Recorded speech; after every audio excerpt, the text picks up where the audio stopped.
এখান থেকে লিগেল ভাড়া আপনার জোরে গেলে 200 টাকা নিবে বা 250 টাকা নিবে। ওনারা 1200 টাকা ভাড়া চাচ্ছে। এখন ওনাদের জন্য আমরা যেতে পারছি না।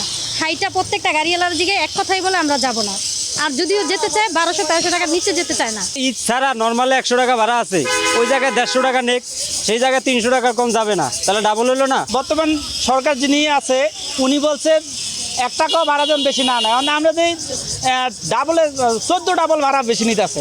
আরে জিজ্ঞেস করতেছি, বলতেছে যেমন, আর যে যাবে সে বলতেছে 300 টাকা। যে জায়গায় ভাড়া ছিল 70 টাকা, এই জায়গার ভাড়া কিভাবে 300 টাকা হয়? 10 টিয়ার ভাড়া আছে না, 250 টাকা বলে, তো 50 টাকা ভাড়া আছে, 300 টাকা। এই কারণে হাইটে দিতেছি। প্রচণ্ড পরিমাণ গাড়ি আছে, কিন্তু ওরা এখানে সিন্ডিকেট করে রাখছে, অথচ 50 টাকার ভাড়া 400 টাকা করে চাচ্ছে। যদি নামাই দিয়ে আমাকে বলে যে আমাদেরকে বকশিশ দিতে হবে, সেটাও আমরা দিতে রাজি, কিন্তু এভাবে সিন্ডিকেট করে দিলে তো সাধারণ যাত্রীর অনেক সমস্যা আছে। অতিরিক্ত ভাড়া আদায় এটা পুরো দেশব্যাপী বর্তমানে একটা আলোচনার বিষয়। মানে প্রতি বছর ঈদেই এই অতিরিক্ত ভাড়া আদায়ের যে কাহিনীগুলো এগুলো ঘটে। তো আমরা হচ্ছে নিয়মিত অভিযানের অংশ হিসাবে আজকে এই রিক্সা ঘাটে মানে যাত্রীদের তরফ থেকে যদি কোনো অভিযোগ আমরা পাই, সেক্ষেত্রে আমরা সাথে সাথে ব্যবস্থা নিই। প্লাস হচ্ছে আমরা যত সিএনজি অটো এবং প্লাস বাস যেগুলো আছে সবগুলোর মানে আমরা থামিয়ে মানে জানার চেষ্টা করতেছি তারা অতিরিক্ত ভাড়া নিচ্ছে কিনা। অতিরিক্ত ভাড়া নিলে তো সেক্ষেত্রে তাদের জরিমানা করা হচ্ছে এবং পরবর্তীতে জন্য সতর্ক করা হচ্ছে। ইতিমধ্যে আমরা 2টো মামলায় জরিমানা করেছি আর কি। যেহেতু অটো মানে খুব বেশি তো জরিমানা করা সম্ভব হয়নি, টোটাল 1000 এবং 1200 টাকা জরিমানা করা হয়েছে আর কি পর্যন্ত।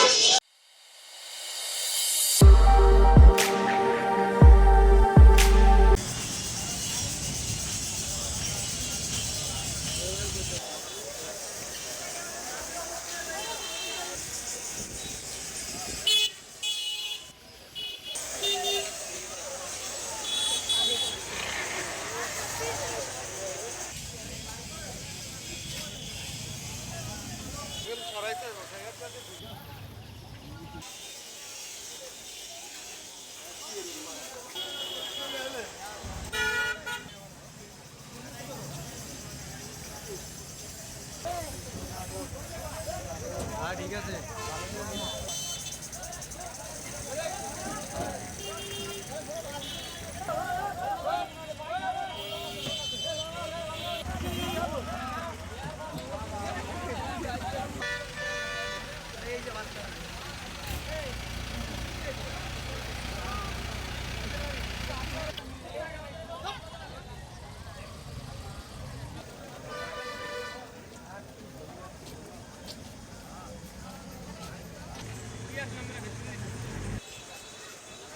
সময় নষ্ট না, নিতে পারে।